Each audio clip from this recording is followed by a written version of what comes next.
you guys impressed the world and you created the phenomena, and I have to give you that, of course. And of course, lots of viewers, they actually watch you and they think they could stomp one of those days. And I think you have been exposed to actually auditions. I mean, people who want to stomp. Absolutely.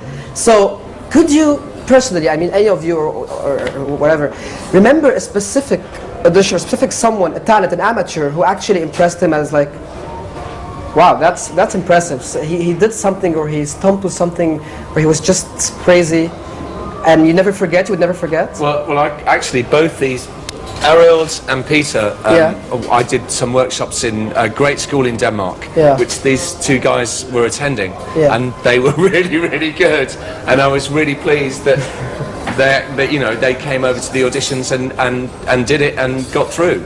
So it was really nice to see your two faces after we'd been to a school and taken it somewhere and gone, look, this is what we do, and out of that, you know, however long it was, maybe 6 months, a year, possibly.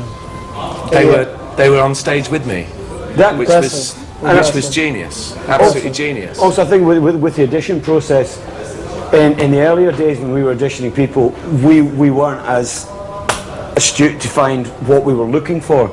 We kind of knew what we wanted, but it's like seeing people doing things and you think, oh well.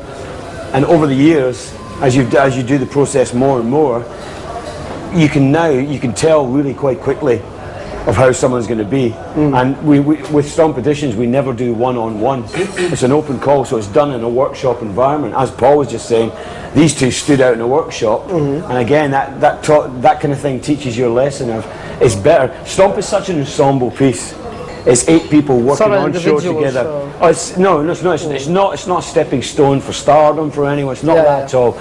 You've got to work together. You've got to have everyone else's back, and within that idea, when you do an audition process and you see if you've got 25 people you're auditioning once, if they've already got the group mentality, even though they're shining themselves, but they're prepared to work as a team, that's the spirit. The penny drops straight away.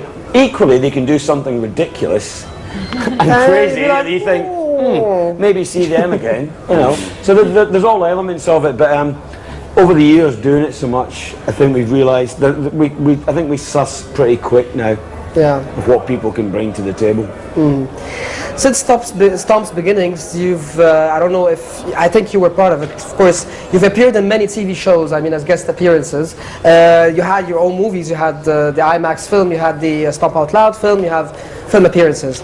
How different are these performances than the live stage people perform? Of course there's difference because you're not performing, there isn't this mutual interaction, but still, how different is it from your point of view? Well, I don't know, I haven't done a Stomp movie, so... I mean, again, with the filming thing, the fact that Stomp started in a live show, was always the idea.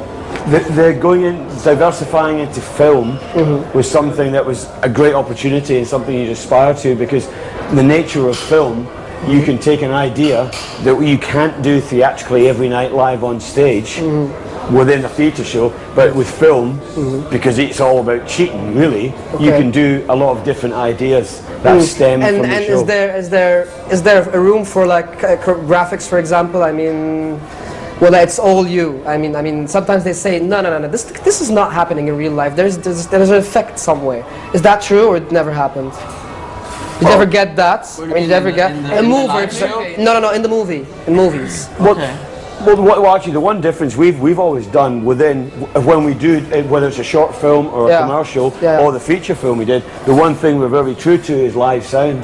Definitely. We have a sound man who's a genius, and whereas other people would think, we can sort that in post-production. We're like, no, you don't do that. We made a mistake. We want to do that again. We want to get it right, and we want to be true to what we're doing.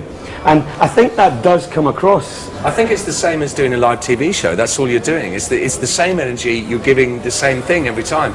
I think the thing about what we do fundamentally is play music.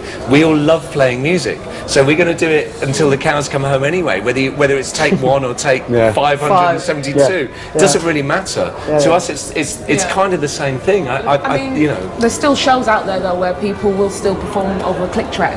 So some people will see Stomp and assume that we've got, you know, background, you know, click track going, and we play over the top of it, and it's, you know, and we That's don't. not true. We don't. But there are shows that do that. But the show's live. Everything Stomp. about it is live. Everything's about it live. Everything. Live, yeah. Everything I about think it. that what makes Stomp. yeah, Absolutely. Period. And to be honest with you, it would be harder for us trying to play to a backing track. to keep time. And Of course, it's gonna lose its We're not very good at counting. It's gonna be spontaneity. Exactly, it's gonna lose the spontaneity. We're not very good at counting. Okay. Again, as you've appeared in TV appearances, you've performed also in very, very, very prestigious events. I mean, there was the Oscars, the Queen's ceremonies, the President Clinton's Millennium celebrations, and variety shows, and etc.